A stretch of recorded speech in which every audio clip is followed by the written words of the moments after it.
This sounds like political presidential talk to me, and I know people have talked to you about whether or not you want to run. Would you ever? Probably not, but I just probably wouldn't do it, Oprah. I probably wouldn't, but I do get tired of seeing what's happening with this country, and if it got so bad, I would never want to rule it out totally.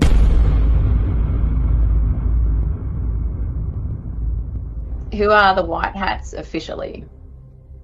Okay, this goes back to the Q movement. Kicked off shortly after Kennedy's death, JFK's death in '63, so it's been going for 60 years. The torch has been passed to a new generation of Americans. In your hands, my fellow citizens, more than mine, will rest the final success or failure of our course. For we are opposed around the world by a monolithic and ruthless conspiracy. Now the trumpet summons us again, say, call to bear the burden of a long twilight struggle, a struggle against the common enemies of man, tyranny. Today no war has been declared, and however fierce the struggle may be, it may never be declared in the traditional fashion. In the long history of the world, only a few generations have been granted the role of defending freedom in its hour of maximum danger. All this will not be finished in the first 100 days, nor will it be finished in the first 1,000 days, nor in the life of this administration, nor even perhaps in our lifetime on this planet. But let us begin. We'll light our country and all who serve it, and the glow from that fire can truly light the world. There's a group of military officers who determined that if a president could be assassinated, they're in bad shape. And so slowly they started to build up a team of senior officers who decided that something had to happen. Now at some point, they're looking at options as all military officers do when they're planning. And they don't say right and wrong. When they do a plan, they work out what's workable and what's not. Is this workable? Yes. Is this workable? Yes. Is this workable? Yes. Is this workable? So they're looking at workable options to save the United States. One of the options was a military coup d'etat. Literally, just take it over, clean up the filth, and then hand it back to the people. That was rejected, as was when we were looking at it in Australia before we even knew about white hats. We determined that coup d'etat or a violent uprising would create such a wound that it would never be healed, and that's if it succeeded. And if it didn't succeed, then it would give the black hats every opportunity to do what they wanted to do, because the people just didn't believe it. They don't believe it now. After all that's occurred, the people still don't believe there's something odd going on. And so they decided to penetrate the institutions, the universities, the schools, the media, the unions, business, the politics, the judiciary, the constabulary, the military. That's what they did. They penetrated the lot. And so they grew and grew, and they worked undercover, and some had to go work undercover, and undercover's a dirty business because you do the dirty things with dirty people to prove your bona fides. And it's based largely on Marines and Navy. And there are somewhere between 200 and 300 flag-ranking officers, which is general rank, Marines and Navy, and other services too, but it's strongly based on the Marines and the Navy. And they've been working behind the scenes to penetrate, understand, and then when the time came, begin to undermine the black hats, the deep state. So that's what it is. That's what Q is. We're putting together an army to take on this cultural Marxist and economic Marxist war that had been declared a long time ago.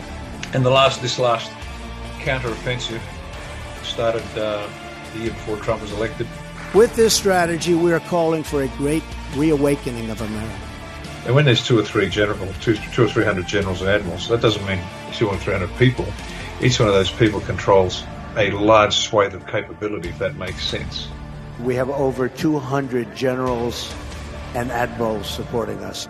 And so that means you've got large amounts. And so it's taking time to select the right people that are trustworthy, because undercover work is hugely risky. And that's who it is. That's who's actually doing it. And these guys are just good soldiers that know what's right and what's wrong, what's lawful, what's not.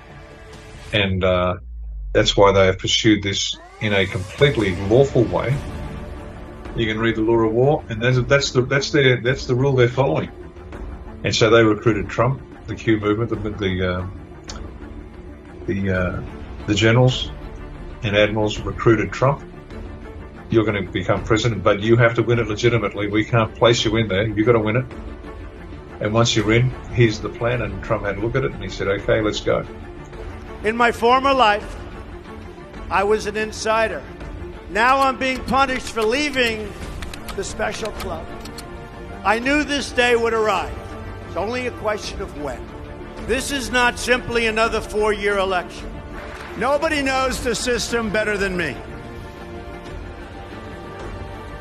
I have seen firsthand how the system is rigged against our citizens. This is a conspiracy against you, the American people.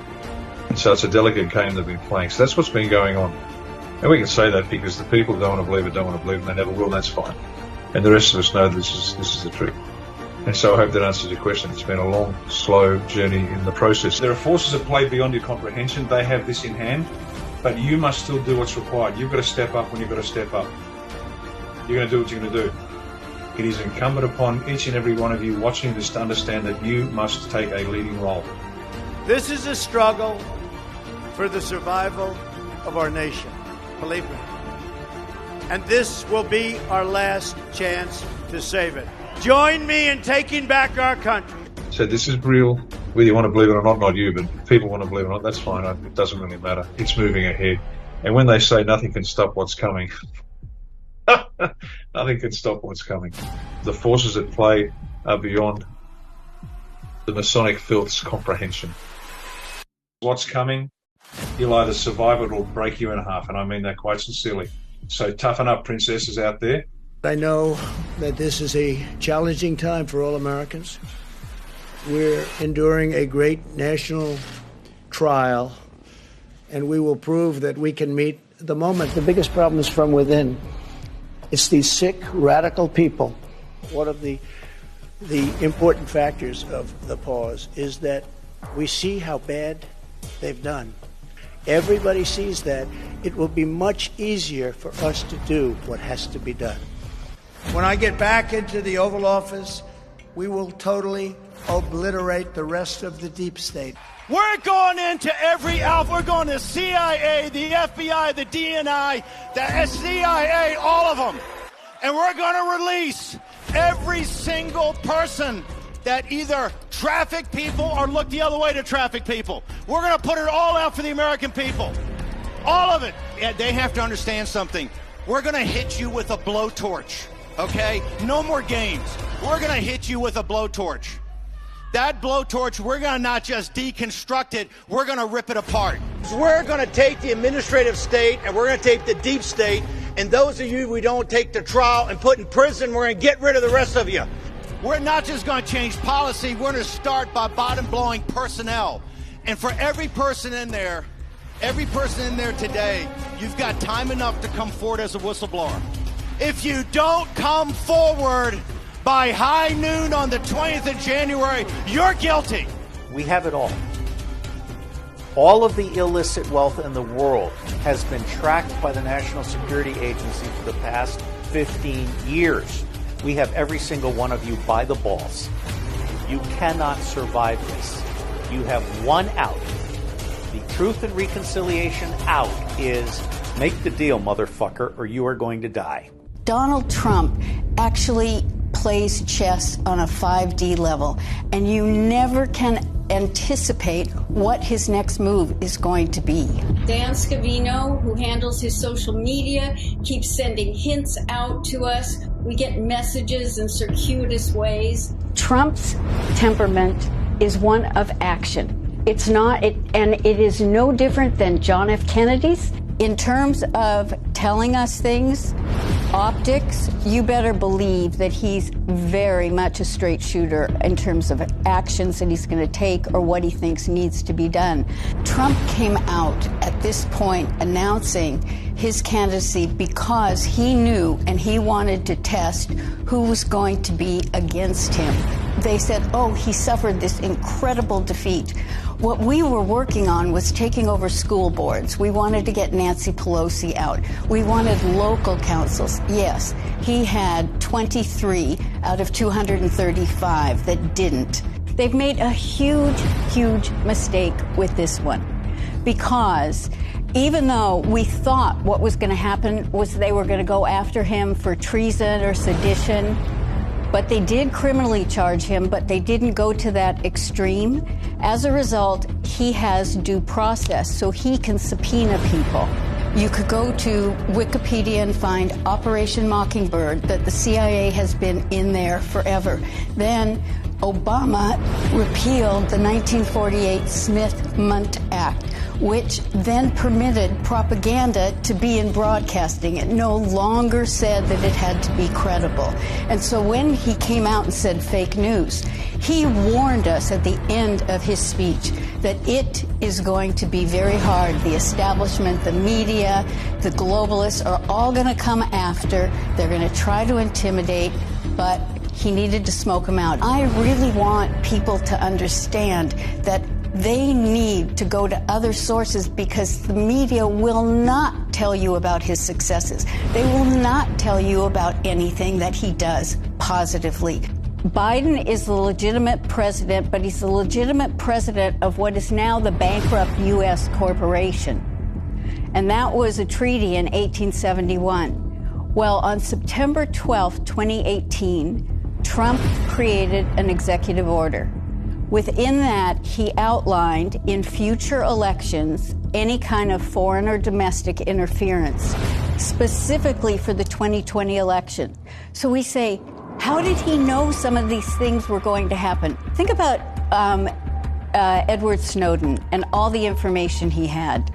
Think about the fact that our military, our Department of Defense Space Force, if you think that they don't have the actual real results from the election, then you're fooling yourself. You know, I sit on a task force at the Department of Defense, and the thing is, they've got the goods. They've got the goods, and Trump knew that if he presented any of the goods early on, we'd have a civil war. That he really felt that the people needed to see how bad it could get. He didn't try to subvert anything. What he's really done is he's set up the deep state to come out, and that's why we're seeing all these things. They won't tell you about the devolution, that the continuity of government plan that he put in. The reason that his Mar-a-Lago was seized upon was that they really wanted to get the PEDS, the Presidential Emergency Act document, which is only what Trump knows and the military, that he had to put in place. Because before he left, he declared 2 national emergencies. And you know what? Biden hasn't reversed that.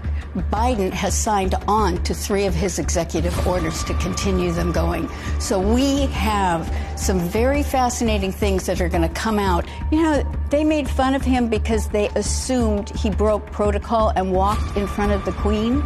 No, if you go back and look at it, you will see he looked at her. She gave a wave with her hand. He proceeded. She took a couple of steps, he stopped, and he waited for her to join. That was an optic to tell us that he then was going to bankrupt the U.S. corporation, because it was the Vatican, the Crown, and the U.S. that was part since 1871. He told the Queen, I'm ending this. We're dissolving this corporation. We're going to go back to being a republic, and we'll all be separate. The Pope wasn't happy. You should find the picture of him visiting the Pope. It took 650 planes to remove our gold from the Vatican. With this strategy, we are calling for a great reawakening of America. The American populace is facing an unconventional warfare scenario, and this is information warfare. The American people decided to take over the idea of information. They took over the idea of information, and they did it through social media. We have an army of digital soldiers. What we are now, what I call them, because this was an insurgency, folks. This was run like an insurgency. This was irregular warfare at its finest. I'm a wartime president. This is a war. This is a war, different kind of a war than we've ever had. 2024 is our final, biggest, and most important battle. The tables will turn, and we will destroy the deep state. We're going to destroy the deep state.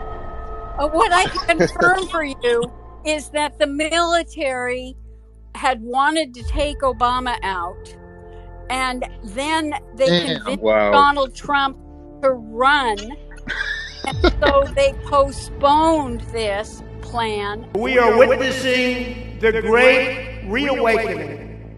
We started a great, great positive revolution. Trust the plan. Trust and know there are a large group of people working on that plan, and they have every intention of making that plan come to complete fruition. We're essentially fighting the entire globalist elite power structure that wants to control the world. This is the corruption that President Trump was sent to Washington to get rid of, and it's all just starting to come to light. In one of the first debates, Donald Trump had said in response to Jeb Bush that he had 200 generals behind him. And behind that are the troops of those generals. This is the final battle. With you at my side, we will demolish the deep state. What we're really seeing unfold is something that is to give us hope, but to also know that there are people who are fighting the evil on behalf of us, which is really, really important. Most important battle in our lives is taking place right now as we speak. For 7 years, you and I have been engaged in an epic struggle to rescue our country. My fellow Americans, for our movement, for our children, and for our beloved country. And I say this, despite all that's happened, the best is yet to come. We're going to complete the mission. We're going to see this battle through to ultimate victory. I'm not on the white hat or the black hat side. I am on the military side. I do get some information because of my security clearance that I only can repeat once I'm given an okay. We operate in silos, so it's only within my task force that we can share a lot of information. If you're president again, will you lock people up? The answer is you have no choice because they're doing it to us. Guantanamo Bay, which by the way, we are keeping open. And we're going to load it up with some bad dudes, believe me. We're going to load it up. I've been told that, and it's the Navy that has the greatest credibility from the legal standpoint. The military is fully aware of the fact that it is going to be difficult to break through to some of the people, and in fact, with the concern to head off a civil war. What happened during our Civil War is we borrowed a lot of money from France. And the City of London, the bankers from England, came to our rescue. But the deal was that the U.S., they would create a corporation between the Vatican, the City of London and the Crown, and the U.S. The U.S. would be the military, the finance would be the City of London, and the bank would be the Vatican Bank. And we were locked into that for 151 years. That meant the bankers were going to be in control of our lives. Basically, the cabal that you hear reference to. There are 12 families that really control the finances all around the globe. It is something that has been running the world. The cabal, the bankers have really been running things. And for Trump to go against them is, you want to talk about courage? You want to talk about a warrior? You want to talk about someone taking on the people that have been most powerful financially? Technically, we never really got free of the King of England or the Queen of England, even though the City of London is, in essence, a country unto itself. The Vatican is a country unto itself, and the District of Columbia is not part of the United States. D.C. was centered off and basically made their own entity with their own constitution. The U.S. Constitution does not apply to D.C. They don't have any representatives, and they operate on their own.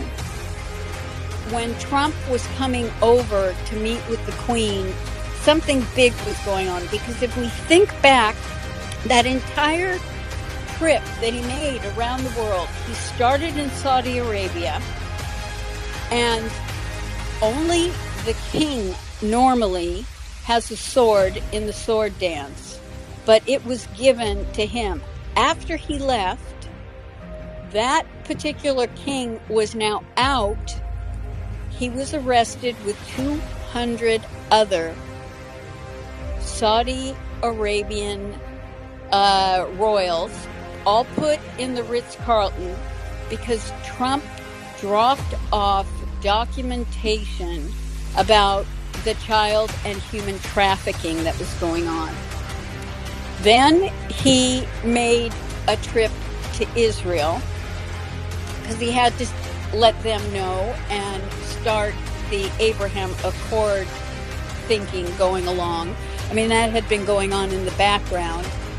But then he went to the Vatican.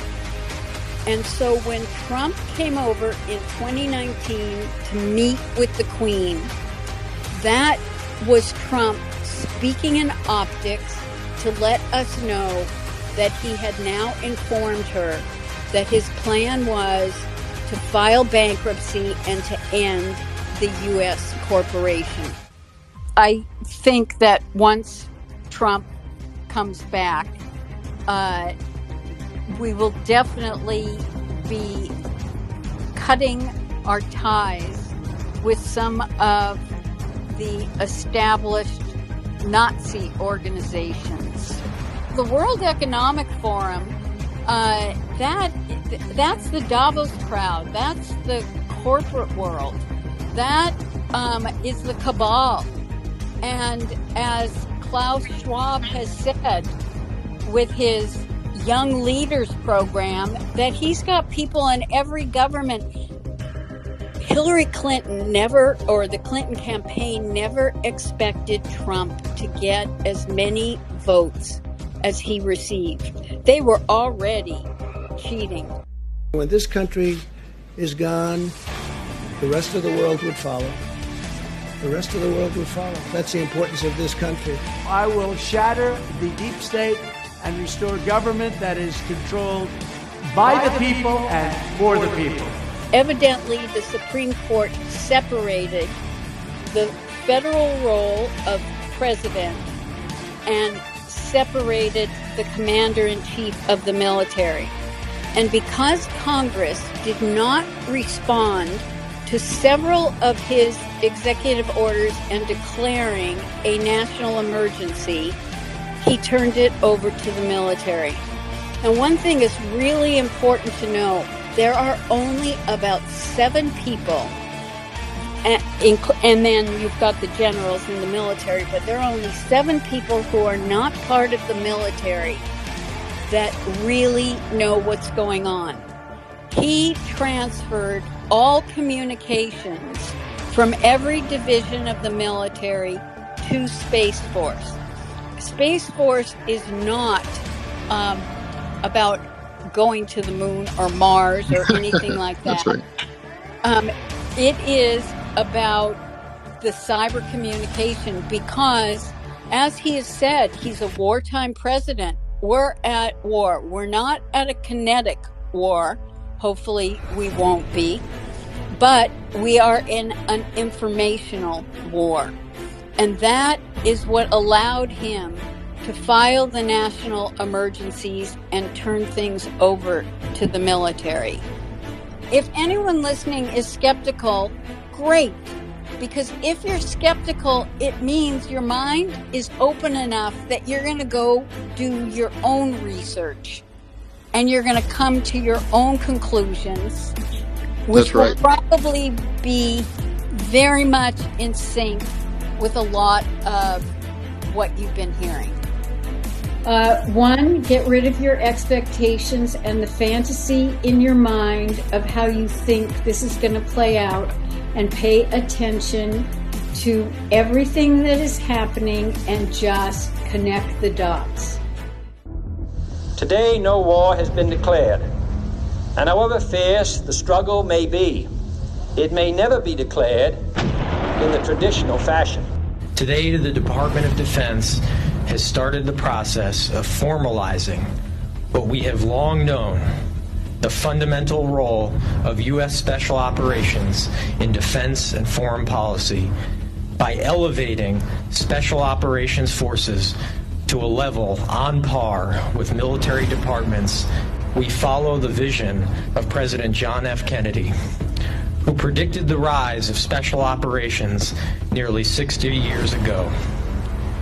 He foresaw, quote, another type of war, new in its intensity, ancient in its origin, that would require a whole new kind of strategy, a wholly different kind of force, forces which are too unconventional to be called conventional forces, which are growing in number and importance and significance. The global demands for special operations forces, then and now, has confirmed President Kennedy's foresight. And now, under the leadership of President Trump, we are fully realizing President Kennedy's prescient view of special operations forces.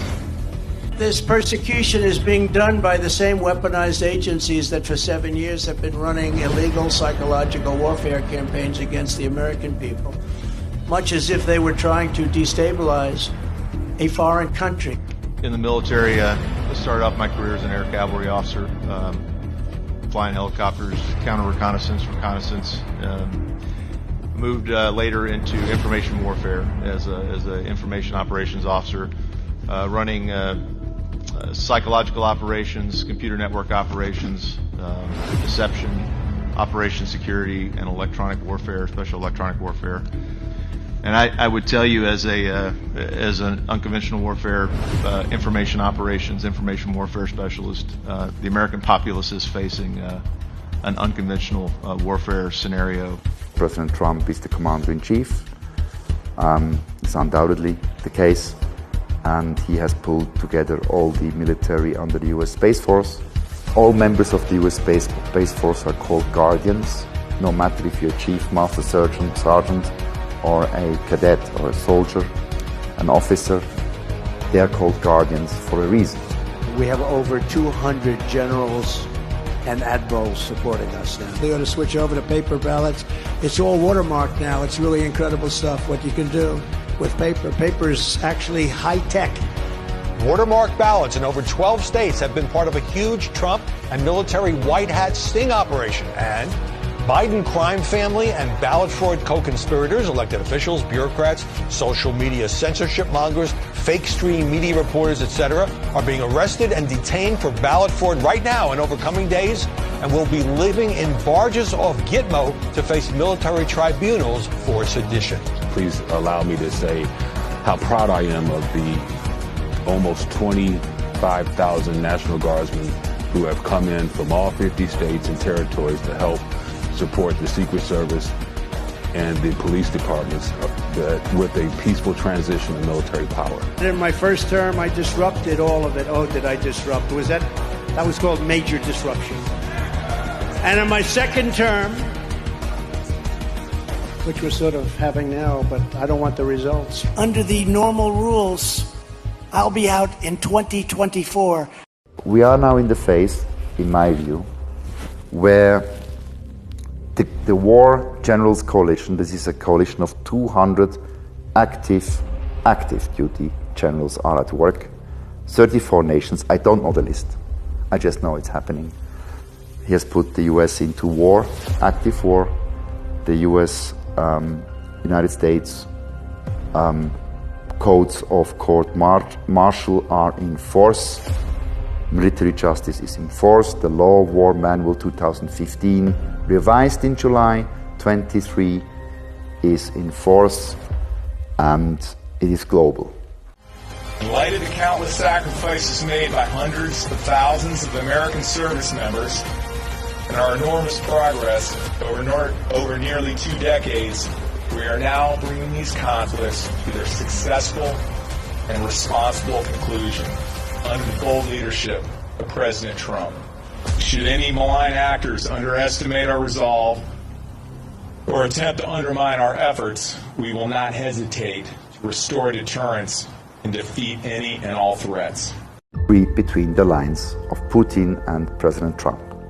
President Putin gave a football to his colleague in a very good ambiance, by the way. The press was there. And he said, Mr. President, I give you this ball as a gift. The ball is now in your court. For those who didn't understand what that means, that was the signal to the cabal. From now on, President Trump and Commander-in-Chief and Putin, up to now and going forward, with 34 nations, are doing their job to liberate humanity from oppression. I don't know what's going to happen tomorrow, but I know that justice is on the way, and it's beyond my control, or beyond our control. We are not in the military, and we're not supposed to know what happens tomorrow, because the four-star generals at war will certainly not make a press conference, and certainly not disclose what they're doing tomorrow.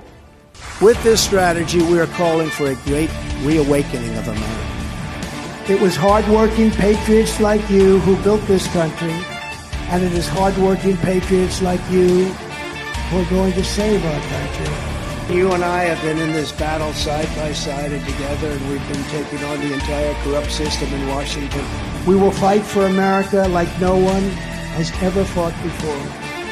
2024 is our final battle. I call on everybody to apply the light, because we are the guardians of humanity. It's us, our spirit, and our light obliterates the darkness. This is a crusade! This is a holy war against the deep state! In America, we don't worship government, we worship God.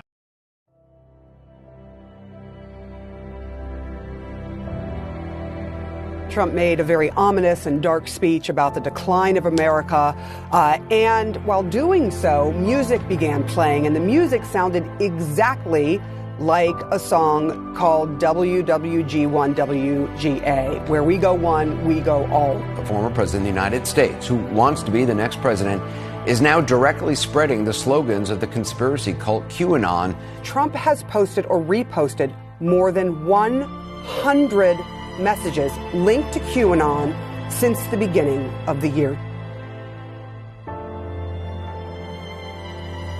The crux of the theory is this belief that you are secretly saving the world from this satanic cult of pedophiles and cannibals. Does that sound like something you are behind? Or well, I haven't heard that, but is that supposed to be a bad thing or a good thing? I mean, you know, if I can help save the world from problems, I'm willing to do it. I'm willing to put myself out there.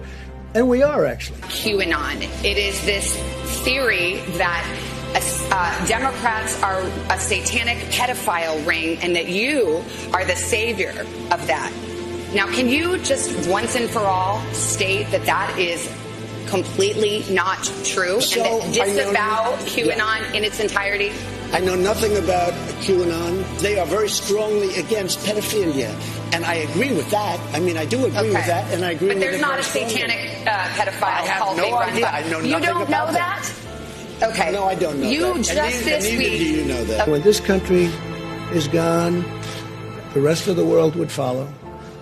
The rest of the world would follow. That's the importance of this country. On January 29, 2018, an anon asked Q if Trump could work the phrase tip-top into his State of the Union speech as a shout-out to anons. Instead, Trump said it at the 2018 Easter egg roll with the White Rabbit from Alice in Wonderland standing next to him.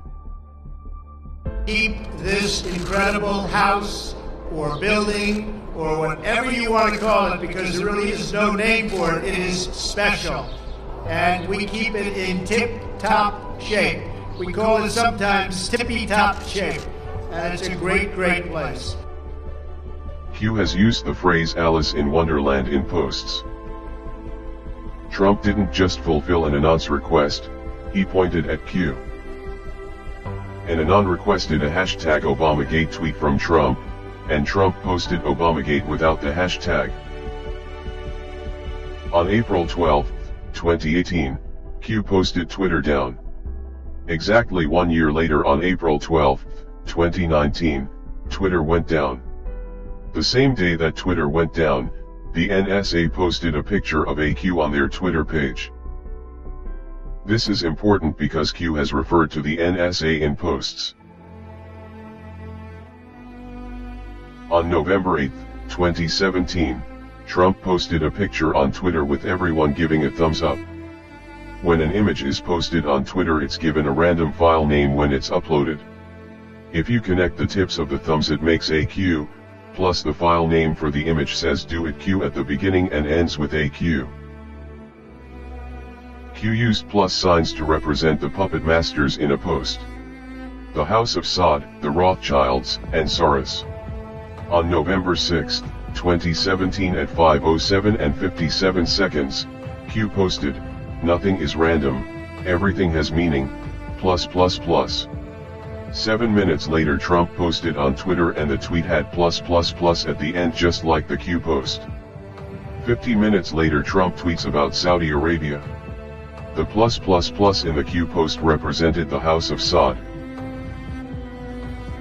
On November 11, 2017, Q said that one side of the triangle had been removed, referring to Saudi Arabia, and that the other sides are falling. In the last few months, the Crown Prince, the now Crown Prince, Mohammed bin Salman, has consolidated power and pushed out several other leading candidates for the Saudi throne. The 32-year-old bin Salman has made public statements about not only fighting terrorism, but also modernizing Saudi Arabia and tackling corruption. And the Trump administration counts him as a valuable ally. Remarkable times in Saudi Arabia, the hugely influential Sunni Muslim kingdom. There's been an unprecedented anti-corruption purge with sweeping arrests of senior politicians and business leaders and members of the royal family. Among those princes, military officers and top officials that were arrested in the last 24 hours, Prince Walid bin Talal. He's one of the world's richest men, a major investor in Citibank, Twitter, and the parent company of Fox News, 21st Century Fox. He's also somebody who has publicly feuded with President Trump, and President Trump has accused him of trying to buy U.S. politicians. These are incredible times in Saudi Arabia. There's never been anything quite like it. And in some ways, it's very exciting. His supporters are saying this is the man who's going to lead us to the future, who's setting the stage for a modern economy, a modern society, and jobs for all the millions of Saudis who are pouring out of schools and universities. Others, though, especially the older guard, are extremely worried. We're particularly pleased to be selling the jewels of Hannah de Rothschild. The jewels that we're selling, which comprise a magnificent pearl and diamond tiara and a bracelet and matching brooch. Billionaire George Soros is handing control of his $25 billion empire to his son, Alex. His son, Alex, is 37 years old. In an interview with the Wall Street Journal over the weekend, he said he's more political than his father And he hinted at a significant financial role for the Soros organization in next year's U.S. elections. Aviation call signs are unique identifiers assigned to aircraft, like a nickname, but the call sign doesn't have to be the same for every flight. In 2018 there were civil and military aircraft spotted flying with the call sign Q, or Anon. The United Parcel Service, the U.S. Army, and the U.S. Air Force. There was even a Royal Australian Air Force spotted flying with the call sign Anon. On December 7, 2018, Trump jumped on Air Force One to fly to Kansas. When Air Force One was wheels up, the call sign popped up as Q0. The fact that there was a Q in the call sign was big, but the question was, what did the zero mean? After the flight, Q confirmed that Q0 means Q+. That means Trump was flying with the call sign Q+. The reason that's big is because Anons think Trump is the person that posted on the Intel board as Q+. Not only does that point to Q, but it points to Trump being Q+.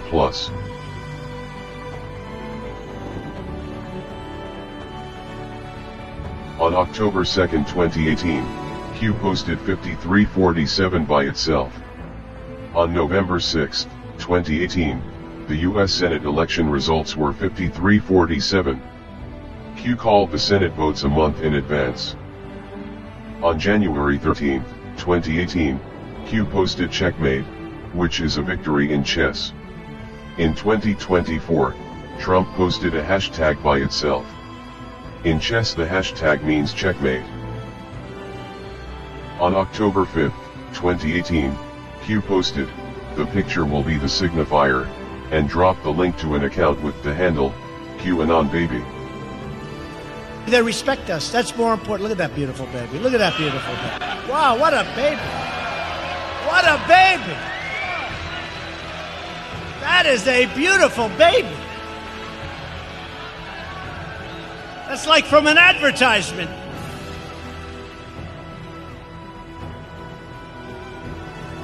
Look how happy that baby is. So beautiful. Thank you, darling. That's really nice. It's a great thing. Is that your husband? That's a great thing. Thank you. Congratulations, husband. Man. What a picture. But we're going to have the country all set. On July 17, 2019, Trump stopped in the middle of his speech to point out a baby, took a picture with his hands and said, "What a picture." When the camera pulled back, the baby had a big Q on their back. This happened on the 17th day of the month. Q is the 17th letter of the alphabet. On October 10, 2019, Trump posted a video on Twitter. At the 1 minute and 34 second mark, Q baby pops up. If you hold the 1, and add the 3 and 4, you get 17. The GOP hearing on the DOJ's investigation into the Clinton Foundation was set for December 5, 2018. Q started dropping D5 in posts like something big was going to happen. On November 30, 2018, George Bush Sr. died. His funeral date was set for December 5, 2018, and the GOP hearing was cancelled. On December 3, 2018, Q asked what the odds are that the Bush funeral would be on December 5, and pointed us to the empirical rule. Then Q posted, "Postponed, well played Deep State, please allow us to counter." Q's promise to counter had Anons wondering if something was going to happen at the funeral. That's when the secret envelopes came into play. Cameras just happened to be in the perfect positions. After 1989, President Bush said, and it's a phrase that I often use myself, that we needed a new world order. Pick the people to run those agencies and the deputies that are pledging allegiance to the new world order and good governance. And then I think you have the Inspector General do some spot audits to make sure that there is real compliance. The burdens of global citizenship continue to bind us together. Partnership and cooperation among nations is not a choice. It is the only way the one way. Things like technological change, things like mass media, things like the market are all subject to our control. Since then, we established a liberal world order, and now is a time when things are shifting. There's going to be a new world order out there. Look, I think that everyone is going to have to take a hard look at where they want to be at this moment in history, as we're looking at efforts across the country to prevent people from being able to exercise their fundamental rights. The chair declares the joint session dissolved. Where's the concern for the United States in that? Well, it's not my concern. We have before us the opportunity to forge for ourselves and for future generations a new world order. When we are successful, and we will be, we have a real chance at this new world order. On December 11, 2017, Q posted, "Follow the wives." All the envelopes were delivered to the wives. An anon asked Q what was in the envelopes. Q answered, "Our promise to counter." In 2020, an anon made a D5 connection. A declassified memorandum for the Director of National Intelligence, about the unmasking of General Flynn. The document's date is the 4th of May. 4 equals D, and May equals 5. Q replied, they thought it meant December 5th. On February 22, 2018, Q posted, "Fight, fight, fight." When Trump was shot, and had Secret Service covering him, not knowing if there were more shooters, he broke protocol to put his head and fist up to say, "Fight, fight, fight." If he was going to die, he wanted those to be his last words. Each of you enters service at a truly exciting time for our country. For we are witnessing the great reawakening. With this strategy, we are calling for a great reawakening of America. Now we are calling for a great reawakening of nations, for the revival of their spirits, their pride, their people, and their patriotism. On September 19, 2017, Trump called for a great reawakening of nations in his UN speech. On October 6, 2017, Trump said it was the calm before the storm, and on October 28, 2017, Q dropped the first post. You guys know what this represents? Well, maybe it's the calm before the storm. What's the storming? Could be the calm before the storm. What storm is We have the President? world's great military people in this room. I will tell you that. And we're going to have a great evening. Thank you all for coming. Thank you. What storm, Mr. President? You'll find out. You guys know what this represents?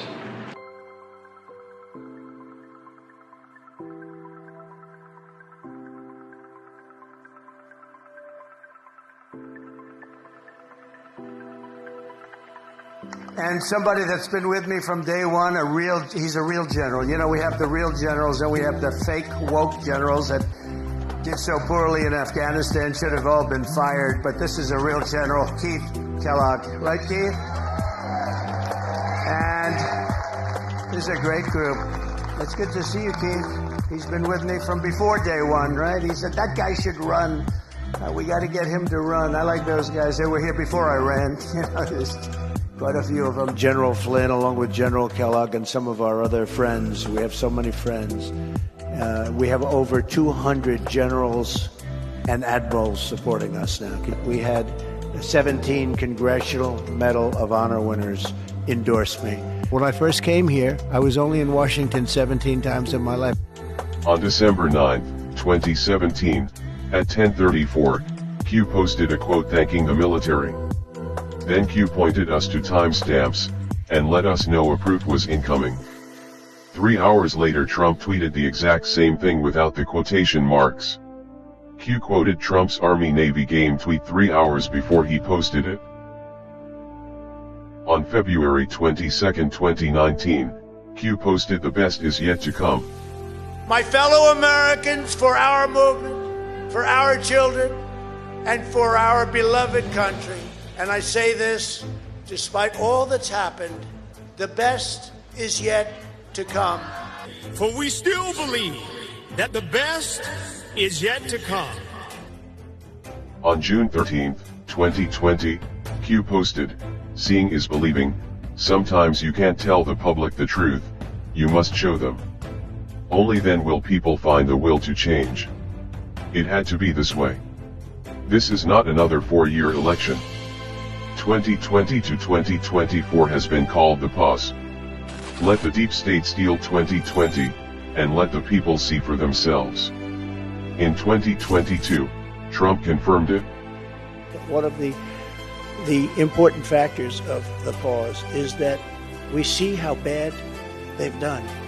So we will be able to do it properly, and it will be much easier. Everybody will agree with us because everybody sees what a bad job has been done during this 2-year period, and it will be a 4-year period. Everybody sees that. It will be much easier for us to do what has to be done.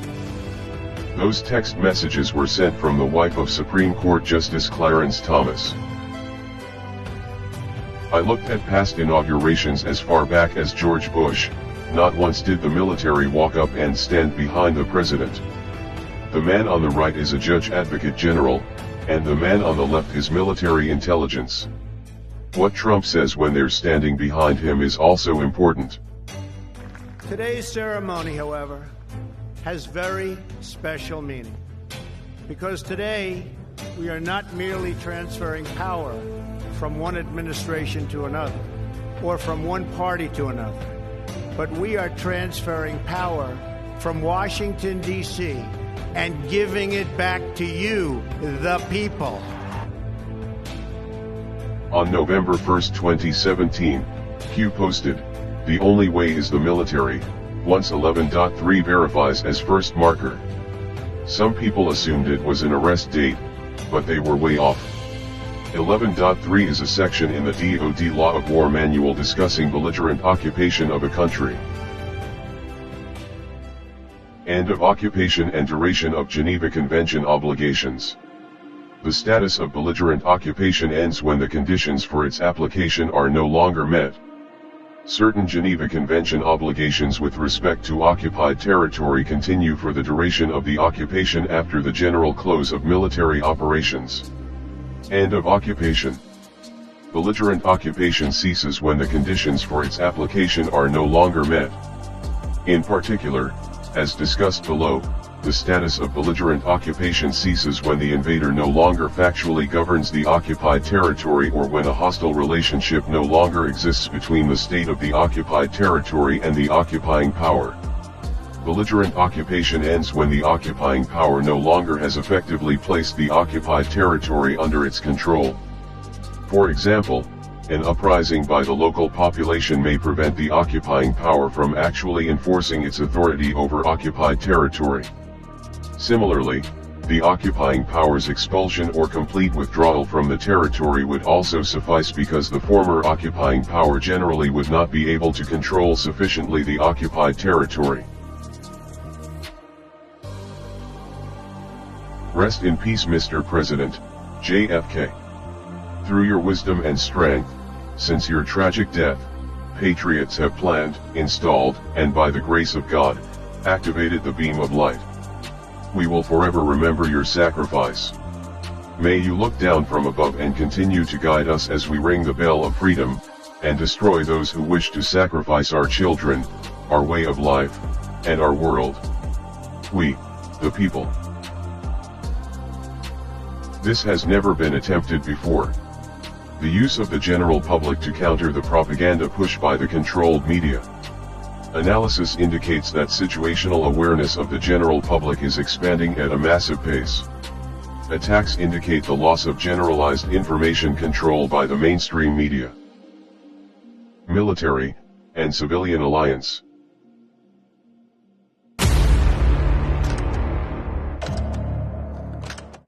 An explanation from a military perspective why the White Hats fought the war the way they did. How do they get away with it and how do they do it?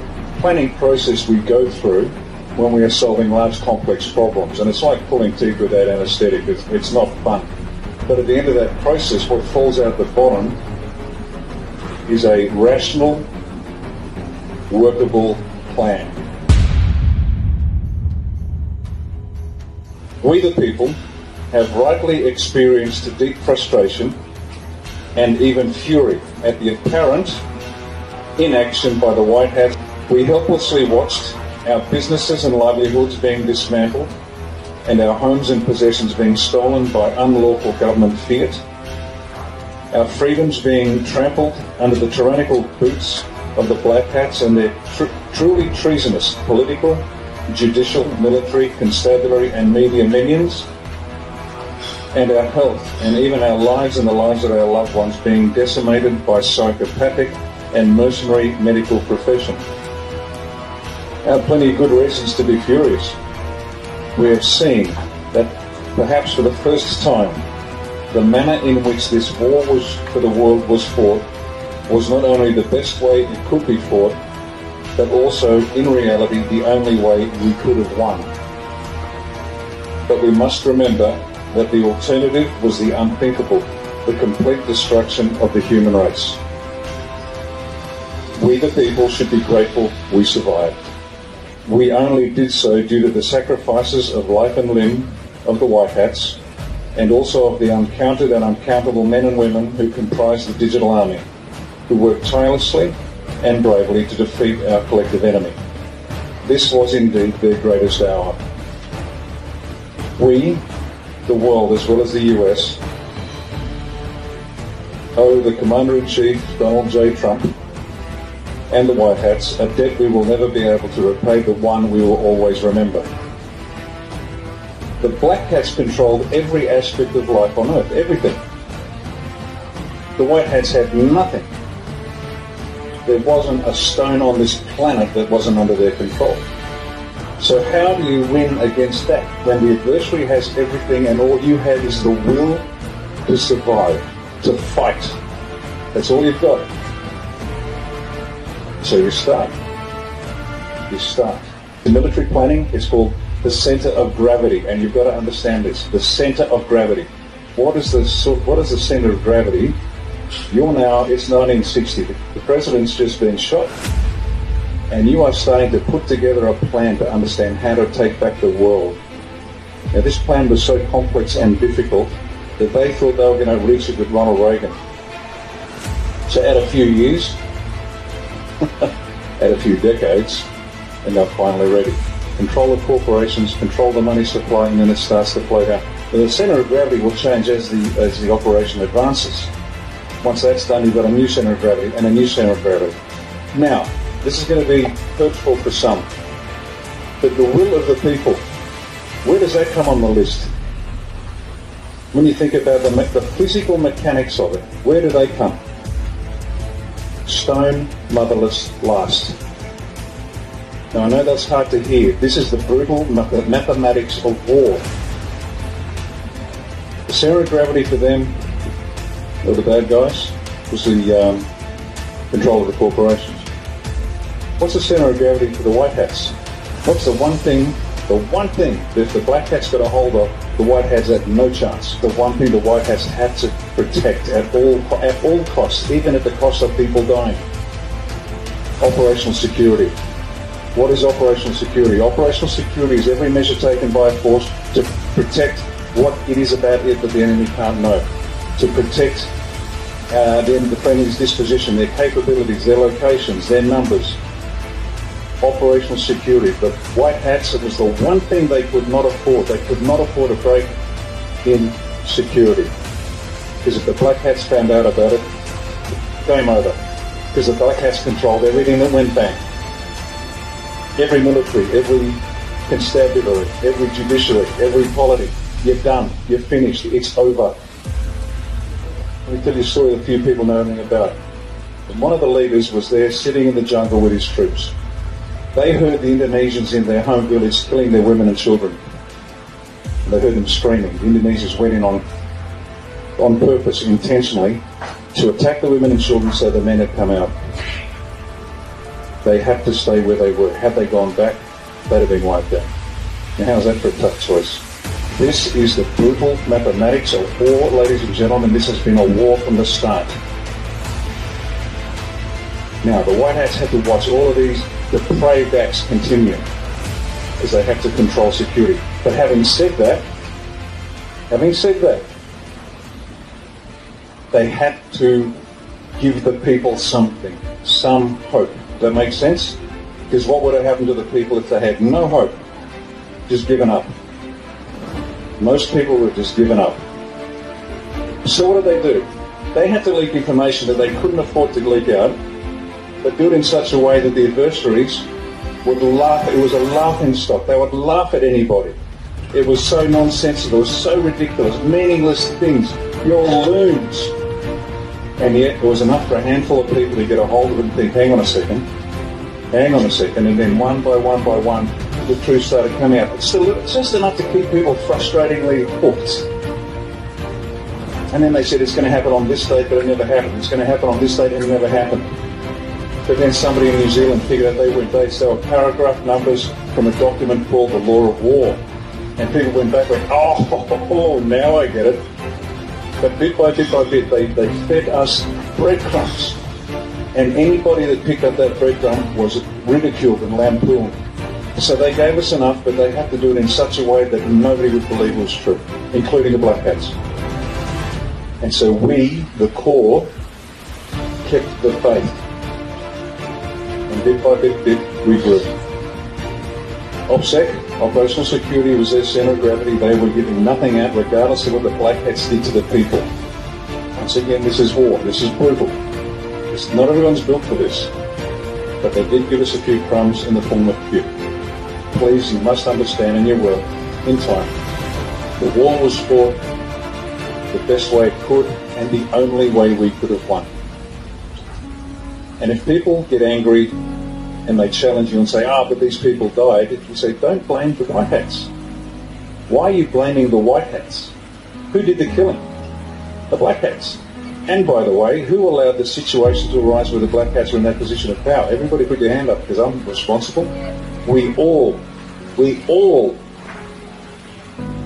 of us, except maybe a couple that woke up about 40 years ago, have been screaming at the mirror, screaming at the mirror for 40, 50 years saying, wake up, you dumb bastards. But the rest of us, we believe what we believe. So we are responsible.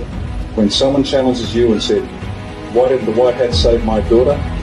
Be patient, be kind, and help them understand it was the Black Hats that killed him, not the White. And we allowed it to happen. Thankfully, we have woken up and turned it around. And be grateful we survived. And they are terrified because they have lost, they know it.